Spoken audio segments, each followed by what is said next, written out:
My name is Mubarak Awad.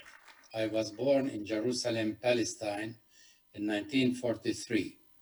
When I was 5 years old, my father Elias was shot in front of our house outside the Damascus Gate in Jerusalem. The death of my father in 1948 was life-changing for me and my 6 brothers and sisters.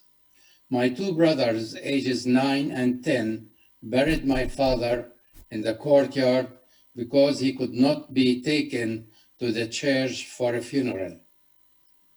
Then guns were pointed at us, and we were told to leave our house or all of us would be shot. My oldest brother, 10 years old Nick, carried my youngest sister, 8-month-old Diana. My mother carried my brother Alex, who was 2 years old. Ellen, my 6-year-old sister, was smart. She put on 5 dresses, one over the other, before we left the house. My grandmother, Naifa, who was living with us, was heartbroken over the death of her son. My mother found a place for us to stay in a school basement in the old city for a few days, and then we were rescued. The tragedy of losing my father was overwhelming.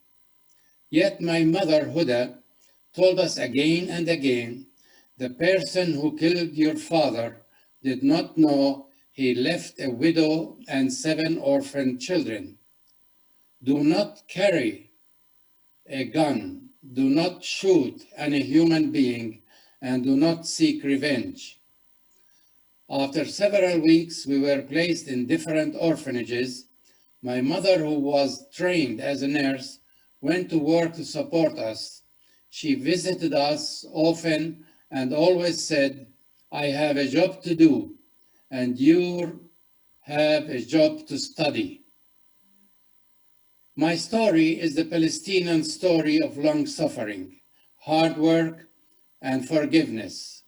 I am one of thousands of Palestinians who believe education can be an instrument of liberating Palestine from the yoke of Zionism. I was fortunate to receive scholarships to attend university in the United States. Because of growing up in an orphanage myself, I started a program for disadvantaged children and youth in the United States. That program, the National Youth Advocate Program, now serves more than 1,000 children daily. In 1982, I returned to Palestine and opened the Palestinian Counseling Center to support Palestinian children under occupation. Later, I opened the Palestinian Center for the Study of Nonviolence in Jerusalem. We organized nonviolent actions, such as planting olive trees, organizing refugees, and promoting self-reliance. We trained people not to pay taxes, to eat and drink local products, and be proud of their heritage without fearing occupation. Because of this action, I was arrested many times. In 1988, during the first Intifada, I was imprisoned and then deported to the United States.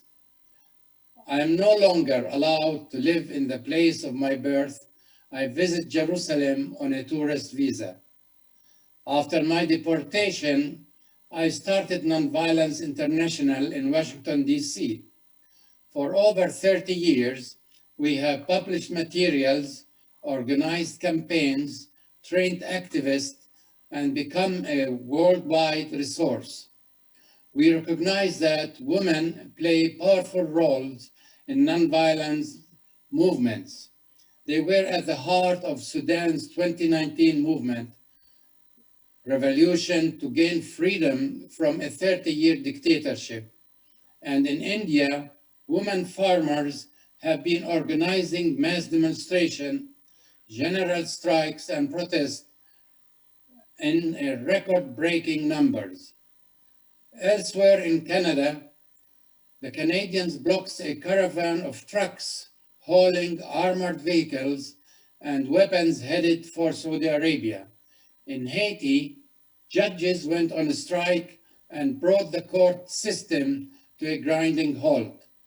These nonviolent campaigns are just a fraction of the story that remind us that ordinary people everywhere are striving for justice, peace, and fairness. We just need to look at the conflict in Northern Ireland or the end of the Soviet Union to see that peaceful resolutions to long-term conflicts are possible. I'm very, very hopeful the Israeli-Palestinian conflict will be resolved non-violently. Many Israelis and Palestinians are introducing different thinking for all of us to consider. I know that we can learn to forgive and accept each other as members of the human race. We can end the idea that we are better than our neighbor. Let us look at each other, knowing that there is a light of faith in everyone, and we want it to shine. I would like to ask everyone to think of those brave women and men who are in jail and prisons around the world for protesting injustice. And remember the families whose loved ones were killed during their protest for freedom and justice. I want to thank the organizers of this event and those who supported it and sponsored it.